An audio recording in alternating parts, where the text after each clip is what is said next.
Oke.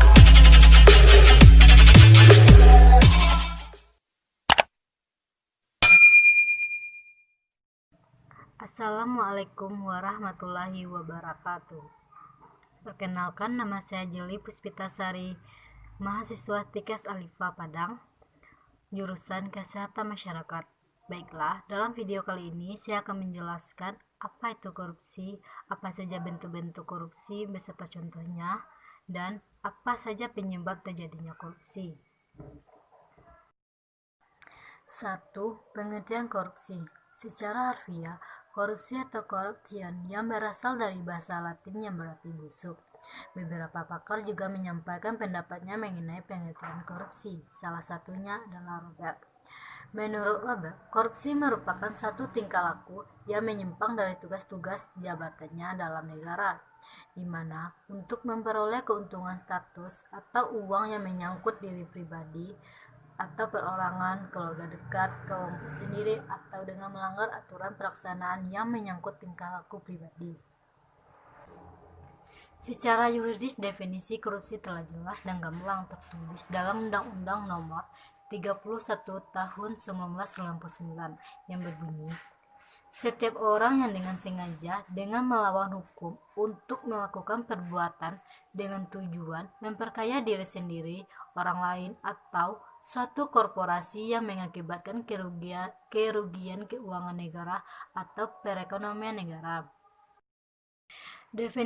Definisi tersebut kurang lebih memiliki inti arti, yaitu korupsi adalah tindakan yang dilakukan oleh pejabat publik di mana mereka menyalahgunakan kepercayaan publik yang dikuasakan kepada mereka untuk mendapatkan keuntungan sepihak.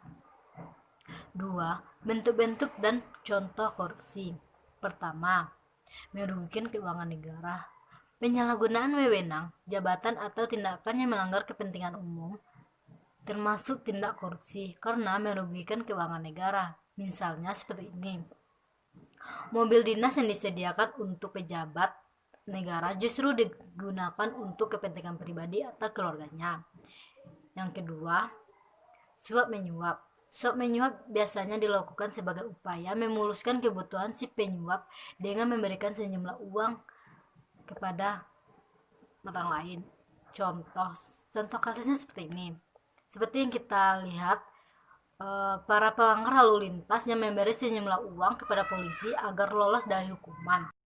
Ketiga, penggelapan dalam jabatan.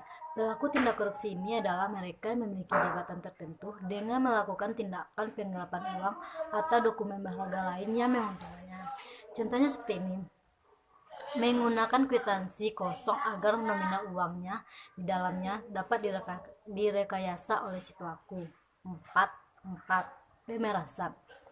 Pemerasan merupakan perbuatan pihak yang menyalahgunakan kekuasaan untuk memaksa orang lain melakukan sesuatu yang menguntungkan dirinya. Contohnya seperti ini. Pungutan liar atau pungli yang dilakukan aparat kepada masyarakat untuk mendapatkan tarif tertentu. Sedangkan yang kita ketahui, pungli tidaklah membutuhkan biaya atau biasanya pungli dilakukan secara gratis, tetapi mereka memungut biaya kepada masyarakat untuk kepentingan dirinya sendiri. 5.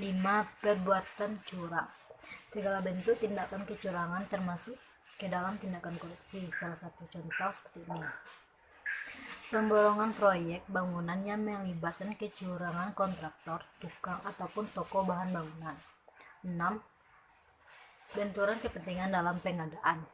Maksudnya di sini adalah seseorang pejabat yang dihadapkan pada peluang untuk menguntungkan dirinya sendiri, keluarga, atau kroni-kroninya. Misalnya seperti ini, meskipun dilakukan tender dalam proyek, pegawai negeri ikut terlibat dalam proses mengikut sertakan perusahaan miliknya.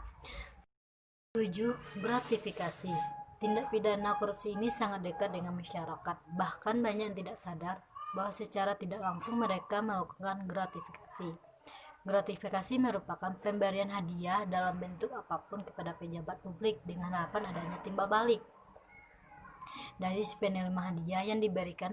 Bisa berbentuk tiket perjalanan gratis, paket liburan gratis, parcel hari raya, dan lain sebagainya.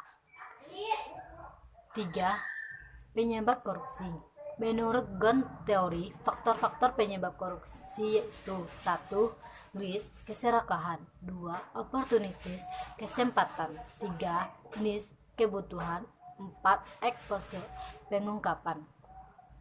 Pendapat lain juga mengatakan penyebab korupsi adalah terpaksa, memaksa, dan dipaksa. Baiklah, sekian dari video saya hari ini. Semoga bermanfaat bagi kita semua. Semoga kita bisa lebih disiplin lagi dan lebih jujur untuk kedepannya. Jika ada